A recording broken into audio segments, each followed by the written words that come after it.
Hello and welcome back to Shakesyear. We are working on the Taming of the Shrew, and we get to hear from Petruchio today, who, well, we're in what some versions call Act 2, Scene 2, what some versions call Act 2, Scene 1, what in the folio is just part of the first act because he didn't put in there any sort of delineation as to when Act 2 actually starts. So we're in this sort of big nebulous scene at the beginning where we're all still like kind of getting to know the characters and what's going on, all that sort of stuff.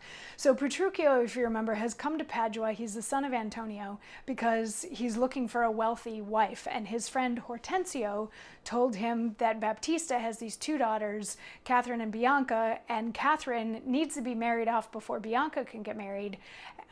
She's a little bit difficult to deal with, but she probably has a really good dowry. So Petruchio has decided that, yes, he will be the one to marry Catherine, and he wants to get going on that right away. So he has gone over, or is heading over to Baptista's house to start the wooing process. Now, Hortensio, along with everybody else in the world, wants to marry Bianca because she's sweet and demure and beautiful and all that sort of stuff. So there's lots of people in disguise as other people. There's been some clothing switching and some name switching and all that kind of thing. And lots of people have the idea that if they can just be a tutor to Bianca, because apparently tutors are being allowed in, then they can get some alone time with her and all of that sort of stuff. So anyway, we start out this particular scene, whatever you want to call the scene, 2-1, 2-2, whatever, with Bianca and Kat. And Kat is like, so which of your suitors do you like best? And Bianca is like, well, if I say this one, then that means you probably like him. But if I say this one, that means you probably like him. She turns it into a you're jealous of me thing because you want my suitors, which Kat is really offended by because she thinks that Bianca's suitors are all below her and not worth walking across the room to spit on if their hair caught on fire. So she smacks Bianca right when Baptista walks in. So of course Baptista just sees the smack and he's like, why are you beating up on your sister? This is terrible. And Kat's like, oh, I get it. Okay, you're gonna marry me off to some pond scum so that she can have a happy life with somebody decent. I see how things work in this family. And she kind of storms off, and Bianca has kind of stormed off as well. But as they're leaving, or right after they've left, Gremio comes in with Lucentio, who is in disguise as a teacher. Petruchio comes in with Hortensio, who's in disguise as a teacher. And Tranio comes in pretending to be Lucentio, and Tranio is in disguise as a music teacher as well. And he now has a servant named Biondello who is like carrying his belongings. So they say hi to each other, and Petruchio's like, so you have a daughter named Catherine?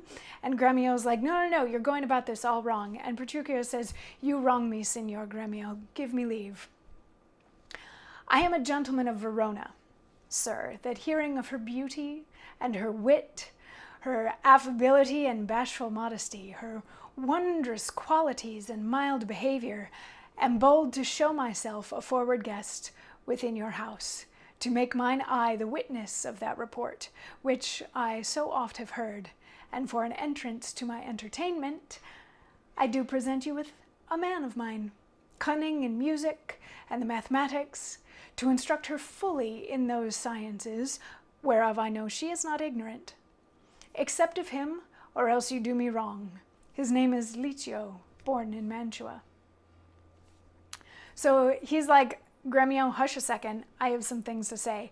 I'm here because I've heard that Catherine is wonderful and beautiful and smart and lovely, and I want to find out for myself if these things are true. So I would like to be a guest in your house, and as my admission fee, I've brought this teacher who can teach music and math, all that sort of thing. His name is Licio, Litio, Litio, whatever, however you pronounce that.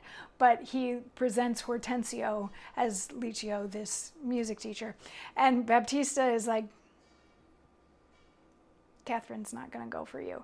And Petruchio is like, what? So you're saying she's not going to like me? And Baptista's like, well, at least tell me your name. Who are you? And Petruchio's like, I'm Petruchio. I'm Antonio's son.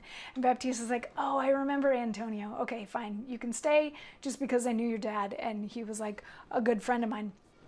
So then Gremio is like, excuse me, there's a bunch of other people here who also want to state their case to Baptista. So can we like move things along?